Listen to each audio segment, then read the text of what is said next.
सबको जाने दो तारों के शहर में, मैं तुम्हारे साथ केदारनाथ चलूंगा।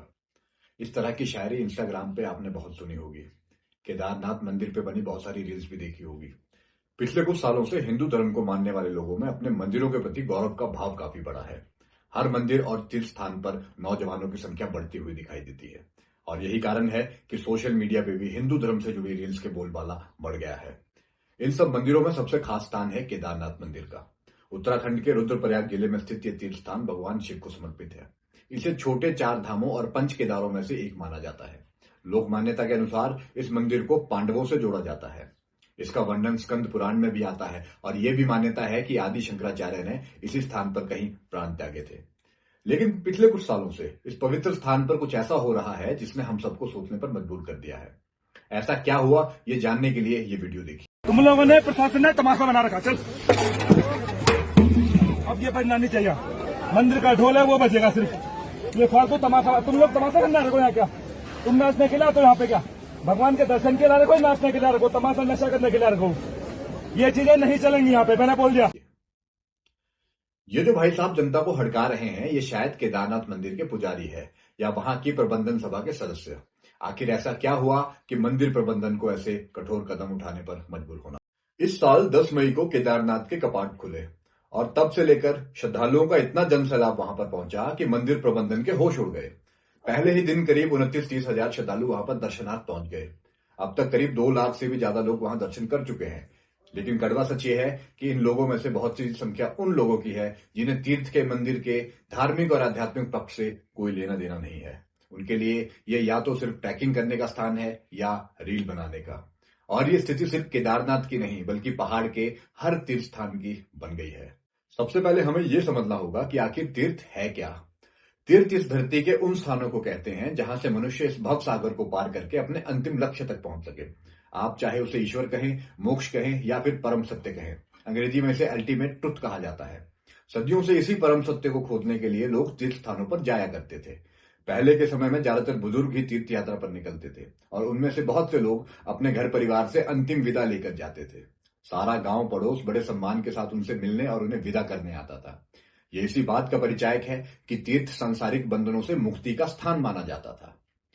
ये तीर्थ स्थान भी मुख्यतः 2 तरह के होते हैं। एक वो जो आम श्रद्धालुओं के लिए होते थे। ये मानव आबादी के पास बनाए जाते थे और वहां पर लोगों का आवागमन सहज रूप से होता था, जैसे अयोध्या, मथुरा और काशी के तीर्थ। दूसरी तरह के तीर्थ वो थे जो कुछ ज्यादा ही प्रत्यक्ष और संवेदनशील थे। यहां वही लोग जाते थे जिन्हें संसार से वैराग्य हो जाता था और जो परम सत्य की खोज को ही अपने जीवन का लक्ष्य मानते थे। इसीलिए इन तीर्थों को जनता की पहुंच से दूर एकांत और बीहड़ में बनाया जाता था। केदारनाथ, बद्रीनाथ और अमरनाथ इसी तरह के तीर्थ हैं। ज्यादातर हिमालय के तीर्थ इसी परंपरा के हैं।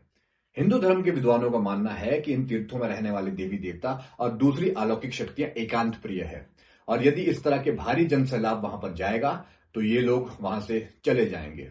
यदि शुद्धि अशुद्धि का ख्याल वहां पर नहीं रखा जाएगा तो ये सभी शक्तियां वहां से चली जाएगी और दुर्भाग्य से ऐसा बहुत कुछ हो भी रहा है। शराब की बोतलें, हुक्का और प्रेमी जोड़ों की रासलीला, ये हर तीर्थ स्थान पर आम बात हो गई है। बहुत से नौजवान तीर्थ पर सिर्फ रील बनाने के लिए जाते हैं।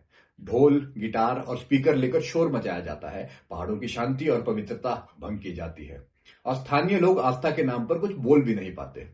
और फिर इंस्टा पर शेर सुनाई देता है कि सबको जाने दो तारों के शहर में, मैं तुम्हारे साथ केदारनाथ चलूंगा। लेकिन भाई लोगों, केदारनाथ प्रेमिका को लेकर जाने का स्थान नहीं है। केदारनाथ तो अपने आप से मिलने का स्थान है, खुद को जानने का स्थान है। उत्तराखंड के अलावा हिमाचल के तीर्थ स्थानों पर भी बिल्कुल यही हाल है। मैंने खुद मणिकर्ण तीर्थ के उस जलाशय में जहां कभी माता पार्वती के कानों की मणि गिरी थी, वहां पर बीड़ी के टोटे गिरे हुए देखे हैं। सिरमौर के चूड़धार और बूढ़ महादेव का भी यही हाल है। पहाड़ों की जो इकोलॉजी है वो बहुत फ्रेजाइल है। 10 साल पहले केदारनाथ में जो हादसा हुआ था वो सबको याद ही होगा। हम सब लोगों की लापरवाही का अंजाम हजारों स्थानीय लोगों को उठाना पड़ा था। पिछले साल हिमाचल प्रदेश में जो आपदा आई उससे भी हमने कुछ नहीं सीखा। पर्यटन और विकास के नाम पे जो हो रहा है वो आखिरकार हमें विनाश की ओर ही ले जाएगा। बहुत से हिंदू ऐसे भी हैं जिन्होंने अपने गांव मोहल्ले में अपने कुल देवता, थान देवता या क्षेत्रपाल के यहाँ माथा नहीं टेका होगा। गांव गांव में ऐसे कितने ही मंदिर उजाड़ पड़े हैं जिनकी सुध लेने वाला कोई नहीं और वहां के लोग रील बनाने के लिए 4 धाम पर निकल जाते हैं। याद रखिए, यदि आपके कुल देवता और स्थान देवता आपके साथ नहीं है तो बड़े बड़े तीर्थ स्थलों पर आपको कुछ नहीं मिलने वाला। अब समस्या तो हमने समझ ली, लेकिन इसका समाधान क्या है? समाधान यह है कि तीर्थ और पिकनिक में फर्क हमें समझना होगा। घूमना फिरना मौज मस्ती करना कोई बुरी बात नहीं है, और अगर जवानी में नहीं घूमेंगे तो भला कब घूमेंगे?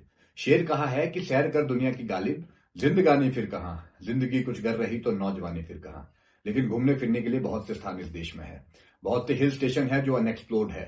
थार का मरुस्थल है, दक्षिण भारत के समुद्र तट है, मध्य प्रदेश तो अपने आप में एक पूरा देश है। नॉर्थ ईस्ट में दुनिया की कुछ सबसे खूबसूरत जगहें देखने को मिलती है। घूमने फिरने और मौज मस्ती के लिए इनमें से कहीं भी जाया जा सकता है, लेकिन तीर्थ स्थान पर कृपया तभी जाएं जब आप वहां की मर्यादा का पालन करने में सक्षम हो। सरकारों और मंदिर प्रशासन को भी तीर्थ की मर्यादा बनाए रखने की जिम्मेदारी उठानी होगी। बिना रजिस्ट्रेशन के यात्रा करने पर प्रतिबंध लगाइए। मंदिर के परिसरों में फोटोग्राफी और वीडियोग्राफी बैन कीजिए। ऐसा कोई भी काम ना होने दीजिए जिससे तीर्थों की मर्यादा भंग हो। तीर्थ को तीर्थ बने रहने दीजिए, इन्हें पिकनिक स्पॉट मत बनाइए। नमस्ते, मेरा नाम है विकल्प सिंह ठाकुर और आप देख रहे हैं हिमालयन नैरेटिव। चैनल को लाइक, सब्सक्राइब और कमेंट करना मत भूलिए।